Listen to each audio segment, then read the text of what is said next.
I got injured twice when I was playing the Hurdy-Gurdy, and now I can play again, which is fabulous. I was unable to use my arms for half a year. My name is Sarah, I'm a gurdyists, and I'm really nervous to make this video. I wanted to share what I improved in the process of getting better.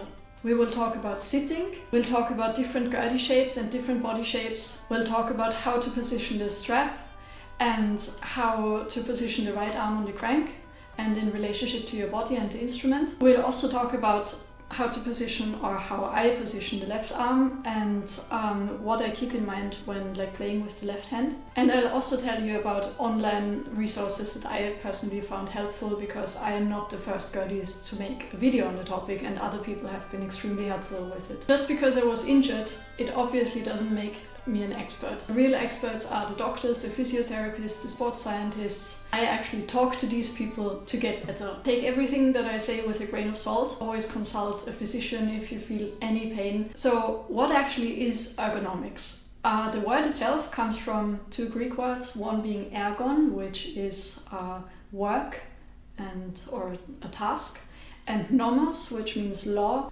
It's about how to best perform a task without getting exhausted or injured. Just like the Hurdy-Gurdy does not have a standardized shape or form, it also does not have a standardized sitting posture.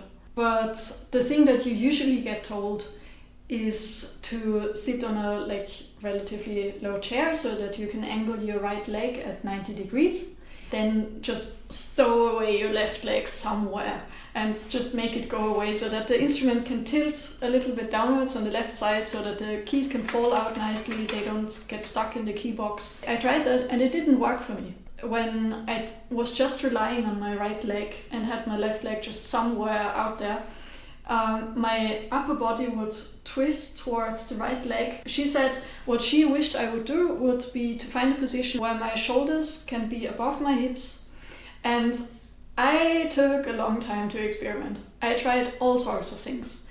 I'll spare you the long road, and what I'm doing now is I have a footrest for guitar players, and I sit on a relatively high chair, and I place my left leg, my left foot squarely on the ground while I put the right foot on the guitar footrest. And like this, both my feet are firmly on the ground. I feel really anchored and secure. I don't feel like I'm gonna fall off the chair. My shoulders are above my hips, and that just feels great. Another thing that was recommended to me was to find different playing positions, that it would be a good thing to not be stiff in one position, but to change your positions and be flexible. And so I changed the position of my footrest. I also still play with a low chair whenever I need to. One thing that's important to take into consideration is that gurdies have different shapes. When I started learning, I learned on a lute back, with a rounded back, and then I got my own instrument, this gurdy here, and it has a flat back. At that time, I was also not taking any lessons for a while, and I thought that was a great idea. It wasn't, because with the different gurdy shape, I also had to position the instrument slightly differently on my body. I had to find a new good playing position. One key takeaway from there was to not shock your body with new things, but to gradually introduce stuff. Find something that works well. If it doesn't work, improve it, but don't take for granted that just because you have been playing on one Hurdy-Gurdy for a while, that it's super easy and completely frictionless to switch to a different Hurdy-Gurdy. One thing that took me a really long time to figure out was where the hell to put the strap. What I got taught first was to sit on the strap. What you maybe see here is that I have a little bit of a fat reserve here that will bring me through the next famine. Thank you, body. If I just sat on the strap, it would pull out the Hurdy-Gurdy to a position where my arm would then have to angle out, and that is not good for me, as I'll talk about in a second. So my current opinion after consulting with my teacher and all is that this arm should simply fall down by your side. That it should be as relaxed as possible, as natural as possible. And then if you lift your lower arm, it should simply like go in front and then just fall onto the crank. And all of that is just in a really relaxed downward position. What I do now is I place the right side of the strap onto my hip bone, not onto like the buttocks or the thighs, but onto the hip bone, because it's relatively narrow and it aligns with the shoulders. And then I like halfway sit with my left behind on the strap on the left side. And this keeps it in a really good position for me. The important thing, at least as I understand it, is that this arm can hang down in a really relaxed way and that you position the instrument accordingly. So another thing is that I don't have a particularly big belly. If I had, then it would maybe help me push the instrument, like keep the instrument in place. What I do instead to like take the last bit of wobble out is the instrument has one like contact point on my thigh here. That is made possible because the thigh is elevated, the leg is elevated, thanks to the guitarist. And then the other contact point is like down here, also like at the belly, but sometimes when I'm in a bit of a different position, when I have the instrument a bit higher or so, then it's at the lower end of my rib cage. I always manage to have it so tight and like in such close contact to my body that it doesn't really wobble. So another brain twister for me was the position of the right arm. If you have a flat back and you position it like this, then the instrument side has an angle. On quite a few YouTube videos I saw Hurdy-Gurdy players who would adjust the angle of their arm to match the angle of the side of the instrument. I thought, okay, this must be a pro tip. This must be the way to achieve the perfect smooth trumpeting technique. However, I talked about this to Matthias Leubner, to Simon Wascher and to Barnaby Walters. What I took away from the conversations was, forget about that, like don't actively flare out the arm.